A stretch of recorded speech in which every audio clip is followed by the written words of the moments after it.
Thank you for joining me on this adventure. Your presence means the world to me. It's a pleasure to have you join us as we uncover the secrets of religious experience. A religious experience, sometimes known as a spiritual experience, sacred experience, mystical experience, is a subjective experience which is interpreted within a religious framework. The concept originated in the 19th century as a defense against the growing rationalism of Western society. William James popularized the concept.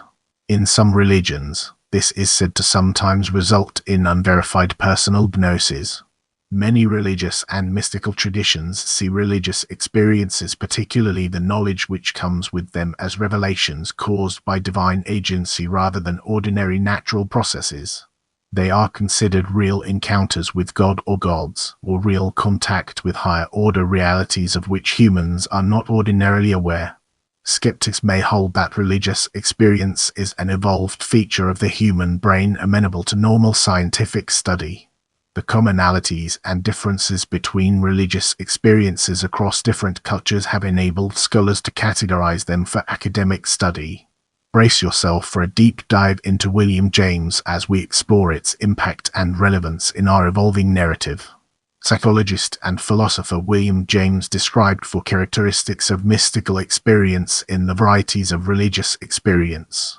According to James, such an experience is transient, the experience is temporary, the individual soon returns to a normal frame of mind, feels outside normal perception of space and time. Ineffable, the experience cannot be adequately put into words. Gnotic, the individual feels that he or she has learned something valuable from the experience, feels to have gained knowledge that is normally hidden from human understanding. Passive, the experience happens to the individual, largely without conscious control. Although there are activities, such as meditation see below, that can make religious experience more likely, it is not something that can be turned on and off at will. As we progress through this video, let's shift our attention towards Rudolf Otto and uncover its hidden depths. The German philosopher and theologian Rudolf Otto argues that there is one common factor to all religious experience, independent of the cultural background. In his book The Idea of the Holy 1923, he identifies this factor as the numinous. The numinous experience has 2 aspects: mysterium tremendum, which is the tendency to invoke fear and trembling; mysterium fascinans, the tendency to attract, fascinate, and compel. The numinous experience also has a personal quality to it, in that the person feels to be in communion with a holy other. Otto sees the numinous as the only possible religious experience. He states, there is no religion in which it does not live as the real innermost core, and without it no religion would be worthy of the name. Otto does not take any other kind of religious experience, such as ecstasy and enthusiasm, seriously, and is of the opinion that they belong to the vestibule of religion. Get ready for a captivating exploration as we unravel the layers of Norman Habel and their profound significance.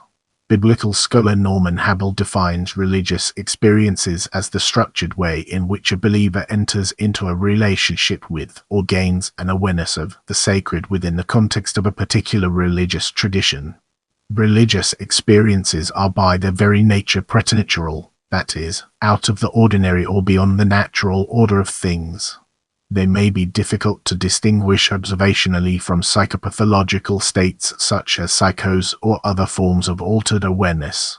Not all preternatural experiences are considered to be religious experiences.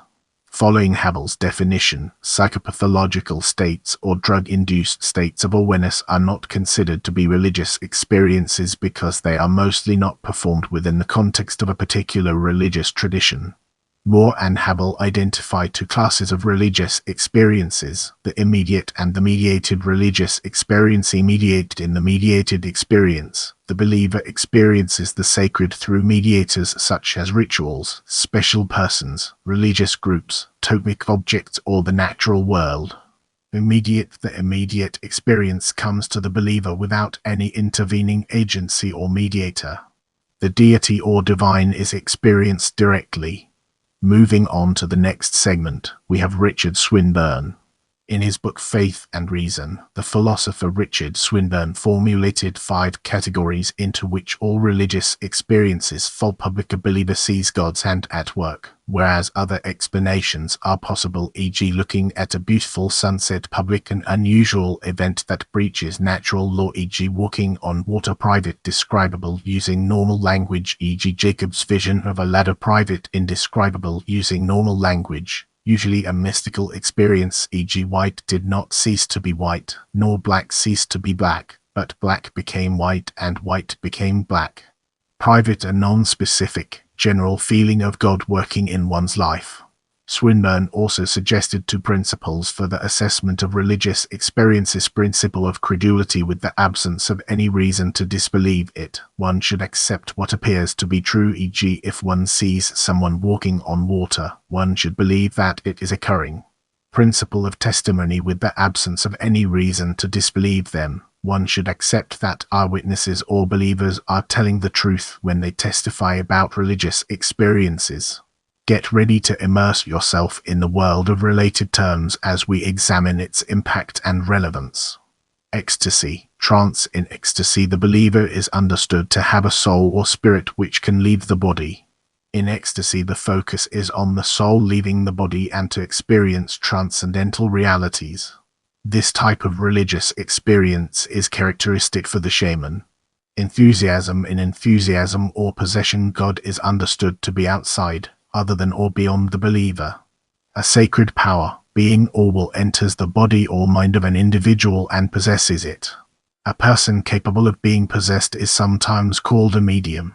The deity, spirit, or power uses such a person to communicate to the immanent world.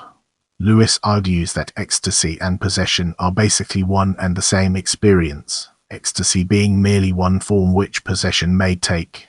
The outward manifestation of the phenomenon is the same in that shamans appear to be possessed by spirits, act as their mediums, and even though they claim to have mastery over them, can lose that mastery. Mystical experience. Mystical experiences are in many ways the opposite of numinous experiences. In the mystical experience, all otherness disappears and the believer becomes one with the transcendent. The believer discovers that he or she is not distinct from the cosmos, the deity or the other reality, but one with it.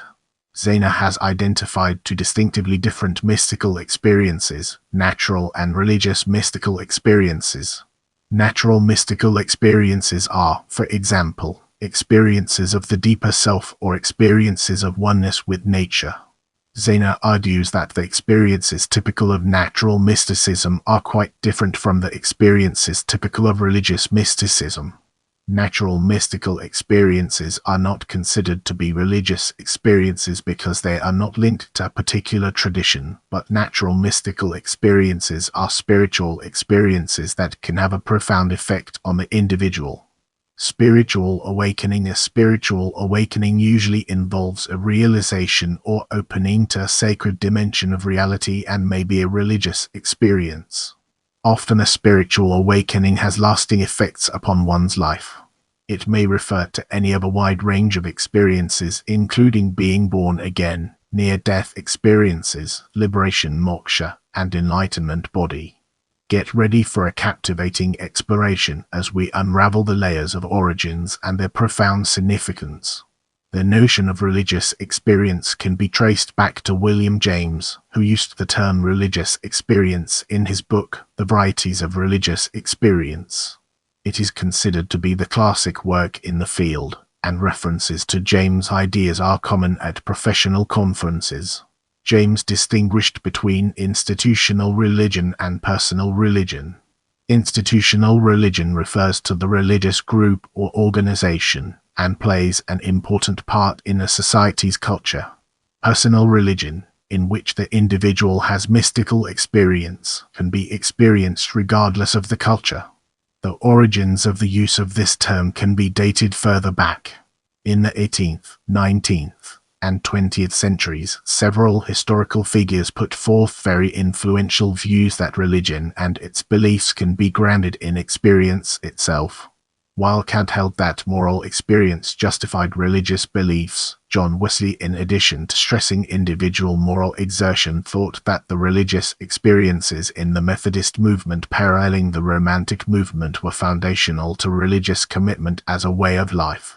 Wayne Proudfoot traces the roots of the notion of religious experience to the German theologian Friedrich Schleiermacher, who argued that religion is based on a feeling of the infinite. The notion of religious experience was used by Schleiermacher and Albert Ritschl to defend religion against the growing scientific and secular critique, and defend the view that human moral and religious experience justifies religious beliefs. The notion of religious experience was adopted by many scholars of religion, of which William James was the most influential.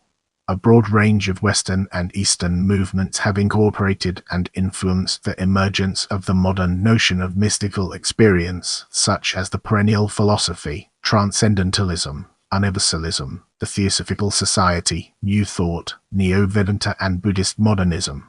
In this section, we'll be deep diving into perennial philosophy, unraveling its complexities and uncovering valuable insights. According to the perennial philosophy, the mystical experiences in all religions are essentially the same.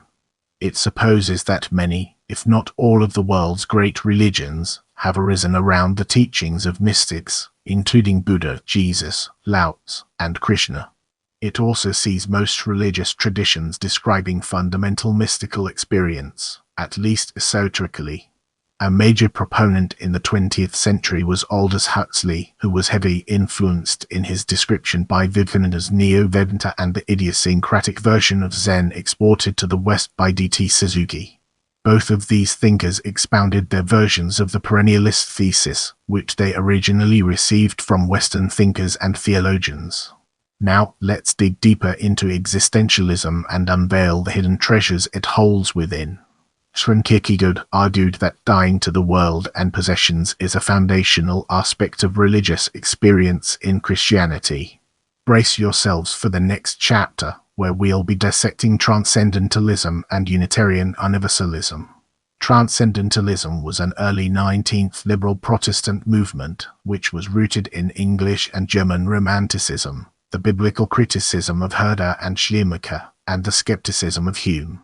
The Transcendentalists emphasized an intuitive, experiential approach of religion. Following Schleiermacher, an individual's intuition of truth was taken as the criterion for truth. In the late 18th and early 19th century, the first translations of Hindu texts appeared, which were also read by the Transcendentalists, and influenced their thinking. They also endorsed universalist and Unitarianist ideas, leading to Unitarian universalism, the idea that there must be truth in other religions as well, since a loving God would redeem all living beings, not just Christians. Moving forward, we'll be taking a closer look at Theosophical Society. The Theosophical Society was formed in 1875 by Helena Blavatsky, Henry Steele Olcott, William Quan Judge, and others to advance the spiritual principles and search for truth known as Theosophy. The Theosophical Society has been highly influential in promoting interest, both in West and East, in a great variety of religious teachings. The Theosophical Society searched for secret teachings in Asian religions.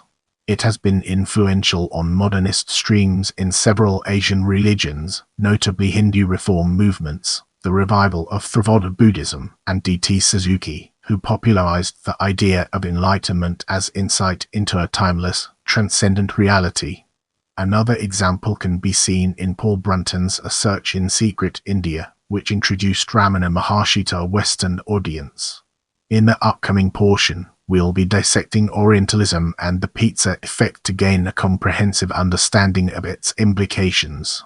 The interplay between Western and Eastern notions of religion is an important factor in the development of modern mysticism. In the 19th century, when Asian countries were colonialized by Western states, a process of cultural mimesis began. In this process, Western ideas about religion, especially the notion of religious experience, were introduced to Asian countries by missionaries, scholars, and the Theosophical Society, and amalgamated in a new understanding of the Indian and Buddhist traditions. This amalgam was exported back to the West as authentic Asian traditions and acquired a great popularity in the West. Due to this Western popularity, it also gained authority back in India, Sri Lanka and Japan. The best-known representatives of this amalgamated tradition are Annie Besant Theosophical Society, Swami Vivekananda and Sarvepalli Radhakrishnan Neo-Vedanta, Anagarikadharmapala, a 19th Sri Lankan Buddhist activist who founded the Mahabodhi Society, and D.T. Suzuki, a Japanese scholar and Zen Buddhist. A synonymous term for this broad understanding is non-dualism. This mutual influence is also known as the pizza effect. With that being said, let's now move on to criticism. The notion of experience has been criticized. Religious empiricism is seen as highly problematic and was during the period in between world wars famously rejected by the theologian Karl Barth. In the 20th century, religious as well as moral experience as justification for religious beliefs still held sway. Some influential modern scholars who held this liberal theological view were Charles Raven and the Oxford physicist-theologian Charles Coulson. Robert Scharf writes that experience is a typical Western term, which has found its way into Asian religiosity via Western influences. The notion of experience introduces a false notion of duality between experiencer and experienced, whereas the essence of Kensho is the realization of the non-duality of observer and observed. Pure experience does not exist. All experience is mediated by intellectual and cognitive activity. The specific teachings and practices of a specific tradition may even determine what experience someone has, which means that this experience is not the proof of the teaching, but a result of the teaching. A pure consciousness without concepts, reached by cleansing the doors of perception, would be an overwhelming chaos of sensory input without coherence. The American scholar of religion and philosopher of social science Jason Josephson Storm has also critiqued the definition and category of religious experience, especially when such experiences are used to define religion. He compares the appeal to experience to define religion to failed attempts to defend an essentialist definition of art by appeal to aesthetic experience, and implies that each category lacks a common psychological feature across all such experiences by which they may be defined. Let's transition to causes and uncover its significance. Traditions offer a wide variety of religious practices to induce religious experiences. Extended exercise, often running in a large communal circle, which is used in various tribal and neo-pagan religions. Prayer, music, dance, such as Sufi whirling meditation. Meditative practices are used to calm the mind and attain states of consciousness such as nirvikalpa samadhi. Meditation can be focused on the breath, concepts, mantras, symbols. Questioning or investigating self-representations are cognitive schemata such as self-inquiry, Hortao practice, and Douglas Harding's On Having No Head. Lucid dreaming. Religious experiences may also be caused by the use of entheogens, such as ayahuasca, DMT, salvia divinorum, salvinorin, peyote, mescaline, psilocybin mushrooms, psilocybin, amanita muscaria, mushroom, cannabis, LSD, MDMA, ketamine. Religious experiences may have neurophysiological origins. These are studied in the field of neurotheology and the cognitive science of religion, and include near-death experiences. Causes may be temporal lobe epilepsy, as described in the Geschwin syndrome, stroke, profound depression, or schizophrenia. Let's now shift gears and explore Neoplatonism through a critical lens, uncovering its strengths and weaknesses. Neoplatonism is the modern term for a school of religious and mystical philosophy that took shape in the 3rd century AD, founded by Plotinus and based on the teachings of Plato and earlier Platonists. Neoplatonism teaches that along the same road by which it descended, the soul must retrace its steps back to the supreme good. It must first of all return to itself. This is accomplished by the practice of virtue, which aims at likeness to God and leads up to God. By means of ascetic observances, the human becomes once more a spiritual and enduring being, free from all sin. But there is still a higher attainment. It is not enough to be sinless. One must become God. See Gnosis. This is reached through contemplation of the primeval being, the one, in other words, through an ecstatic approach to it. It is only in a state of perfect passivity and repose that the soul can recognize and touch the primeval being. Hence the soul must first pass through a spiritual curriculum, beginning with the contemplation of corporal things in their multiplicity and harmony. It then retires upon itself and withdraws into the depths of its own being, rising thence to the nous, the world of ideas.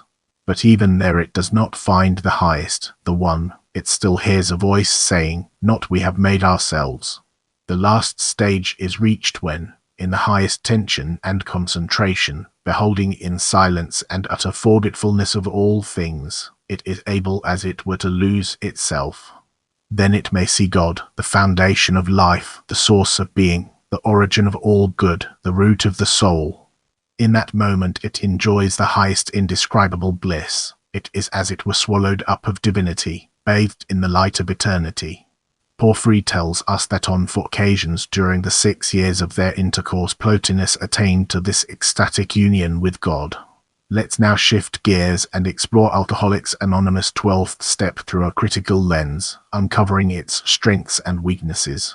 The 12th step of the Alcoholics Anonymous program states that having had a spiritual awakening as the result of these steps, we tried to carry this message to alcoholics and to practice these principles in all our affairs. The terms spiritual experience and spiritual awakening are used many times in the Big Book of Alcoholics Anonymous, which argues that a spiritual experience is needed to bring about recovery from alcoholism. Our focus now turns to Christianity, an important aspect of our discussion. In evangelical Christianity, becoming born again is understood to be essential for a believer to enter heaven upon death. The effect is life-changing and can also be called a conversion experience. Noting that religious experience should not be separated from care for one's neighbor, Pope Francis has observed that there can be no true religious experience that is deaf to the cry of the world. Get ready to immerse yourself in the world of Christian mysticism as we examine its impact and relevance.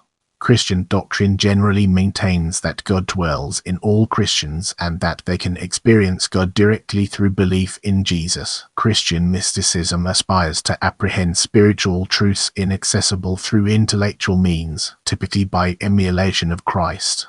William Inge divides this scholar perfectionist into 3 stages: the purgative or ascetic stage, the illuminative or contemplative stage, and the third, unitive stage, in which God may be beheld face to face. The third stage, usually called contemplation in the Western tradition, refers to the experience of oneself as united with God in some way.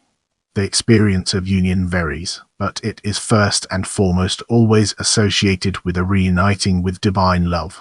The underlying theme here is that God, the perfect goodness, is known or experienced at least as much by the heart as by the intellect, since, in the words of 1 John 4:16, God is love, and he who abides in love abides in God and God in him. Some approaches to classical mysticism would consider the first 2 phases as preparatory to the third, explicitly mystical experience, but others state that these 3 phases overlap and intertwine. Let's now shift our focus to hesychasm and explore the ways in which it shapes our perspective. Based on Christ's injunction in the Gospel of Matthew to go into your closet to pray, hesychasm in tradition has been the process of retiring inward by ceasing to register the senses, in order to achieve an experiential knowledge of God's Cytheria. The highest goal of the hesychast is the experiential knowledge of God. In the 14th century, the possibility of this experiential knowledge of God was challenged by a Calabrian monk, Barlaam, who, although he was formerly a member of the Orthodox Church, had been trained in Western scholastic theology. Barlaam asserted that our knowledge of God can only be propositional. The practice of the hesychasts was defended by St. Gregory Palamas. In the upcoming section, we'll be shining a light on Islam.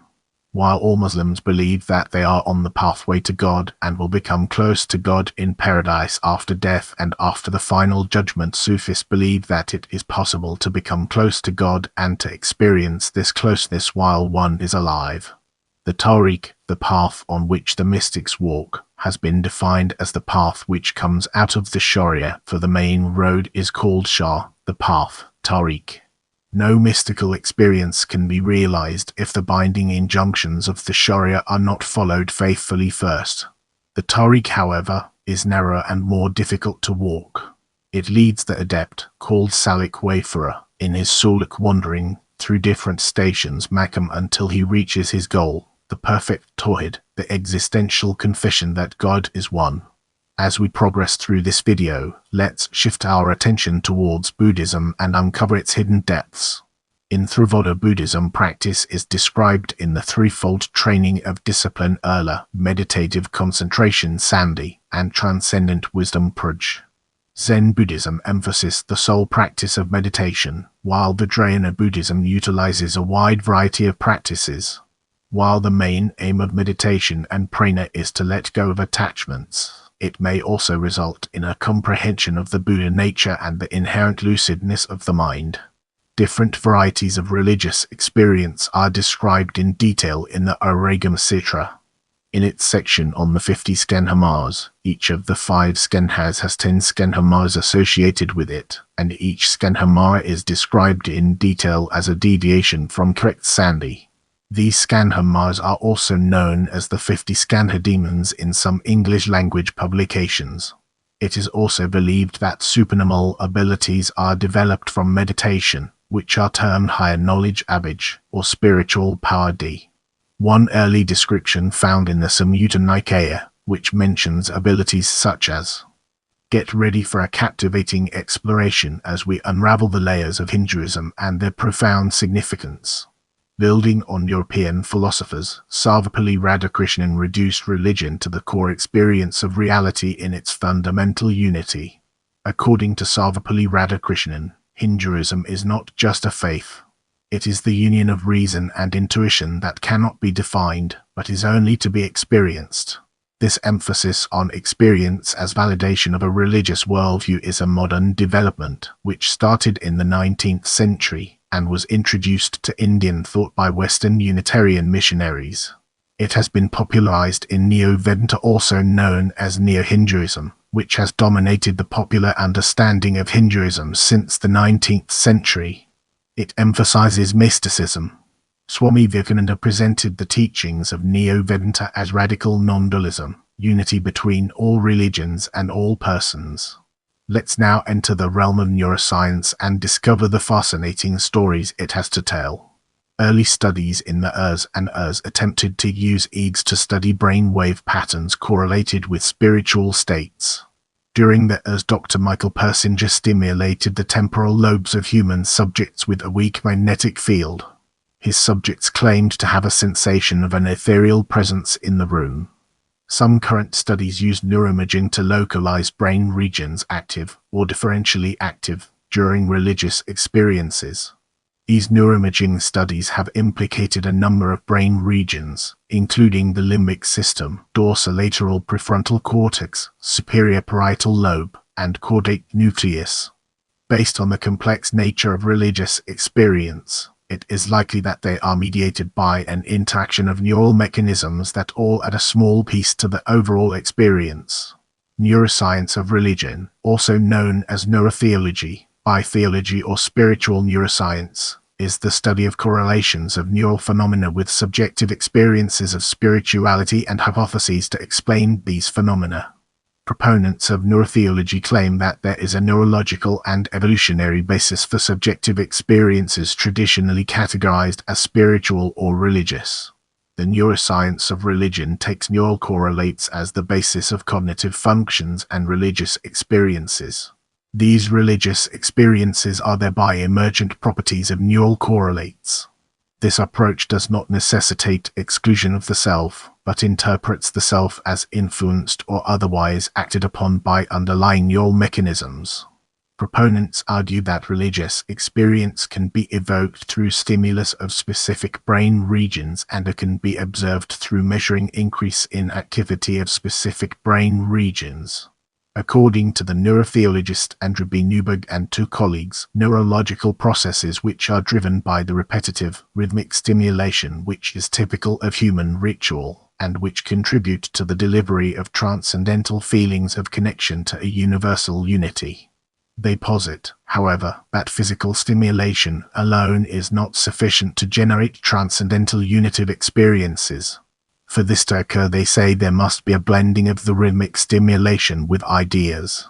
Once this occurs, ritual turns a meaningful idea into a visceral experience. Moreover, they say that humans are compelled to act out myths by the biological operations of the brain due to what they call the inbuilt tendency of the brain to turn thoughts into actions. An alternate approach is influenced by personalism and exists contraparallel to the reductionist approach. It focuses on the self as the object of interest, the same object of interest as in religion. According to Patrick McNamara, a proponent of personalism, the self is a neural entity that controls rather than consists of the cognitive functions being processed in brain regions. A biological basis for religious experience may exist. References to the supernatural or mythical beings first appeared approximately 40,000 years ago.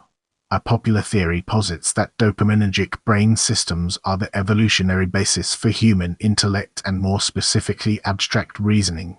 The capacity for religious thought arises from the capability to employ abstract reasoning. There is no evidence to support the theory that abstract reasoning, generally or with regard to religious thought, evolved independent of the dopaminergic axis.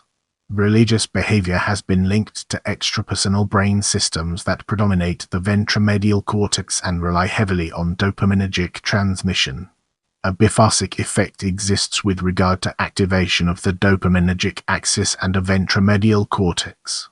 While mild activation can evoke a perceived understanding of the supernatural, extreme activation can lead to delusions characteristic of psychosis. Stress can cause the depletion of 5-hydroxytryptamine, also referred to as serotonin. The ventromedial 5-HT axis is involved in peripersonal activities such as emotional arousal, social skills, and visual feedback. When 5-HT is decreased or depleted, one may become subject to incorrect attributions of self-initiated or internally generated activity, e.g. hallucinations. In the upcoming section, we'll be dissecting psychiatry and neurology and exploring its intricate connections to our topic.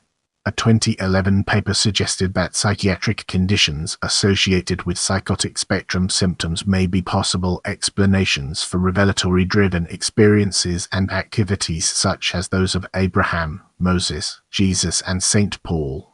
Temporal lobe epilepsy has become a popular field of study due to its correlation to religious experience. Religious experiences and hyperreligiosity are often used to characterize those with temporal lobe epilepsy. Visionary religious experiences and momentary lapses of consciousness may point toward a diagnosis of Jesuin syndrome. More generally, the symptoms are consistent with features of temporal lobe epilepsy, not an uncommon feature in religious icons and mystics. It seems that this phenomenon is not exclusive to TLE, but can manifest in the presence of other epileptic varieties as well as mania, obsessive-compulsive disorder, and schizophrenia, conditions characterized by ventromedial dopaminergic dysfunction. Now, let's delve into the intricacies of psychedelic drugs and explore its various aspects. A number of studies by Roland R. Griffiths and other researchers have concluded that high doses of psilocybin and other classic psychedelics trigger mystical experiences in most research participants. Mystical experiences have been measured by a number of psychometric scales, including the Hood Mysticism Scale, the Spiritual Transcendence Scale, and the Mystical Experience Questionnaire. The revised version of the Mystical Experience Questionnaire, for example, asks participants about 4 dimensions of their experience, namely the mystical quality, positive moods such as the experience of amazement, the loss of the usual sense of time and space, and the sense that the experience cannot be adequately conveyed through words. The questions on the mystical quality in turn probe multiple aspects: the sense of pure being, the sense of unity with one's surroundings, the sense that what one experienced was real, and the sense of sacredness. Some researchers have questioned the interpretation of the results from these studies and whether the framework and terminology of mysticism are appropriate in a scientific context, while other researchers have responded to those criticisms and argued that descriptions of mystical experiences are compatible with the scientific worldview. Let's zoom in on integrating religious experience and understand its implications. Several psychologists have proposed models in which religious experiences are part of a process of transformation of the self. Carl Jung's work on himself and his patients convinced him that life has a spiritual purpose beyond material goals. One's main task, he believed, is to discover and fulfill deep innate potential, much as the acorn contains the potential to become the oak, or the caterpillar to become the butterfly. Based on his study of Christianity, Hinduism, Buddhism, Gnosticism, Taoism, and other traditions, Jung perceived that this journey of transformation is at the mystical heart of all religions. It is a journey to meet the self and at the same time to meet the divine. Unlike Sigmund Freud, Jung thought spiritual experience was essential to well-being. The notion of the numinous was an important concept in the writings of Carl Jung. Jung regarded numinous experiences as fundamental to an understanding of the individuation process because of their association with experiences of synchronicity in which the presence of archetypes is felt. McNamara proposes that religious experiences may help in decentering the self and transform it into an integral self which is closer to an ideal self. Transpersonal psychology is a school of psychology that studies the transpersonal, self-transcendent or spiritual aspects of the human experience. The Journal of Transpersonal Psychology describes transpersonal psychology as the study of humanity's highest potential, and with the recognition, understanding, and realization of unitive, spiritual, and transcendent states of consciousness. Issues considered in transpersonal psychology include spiritual self-development, peak experiences, mystical experiences, systemic trance, and other metaphysical experiences of living. Let's now shift our focus to inactivism and explore the ways in which it shapes our perspective.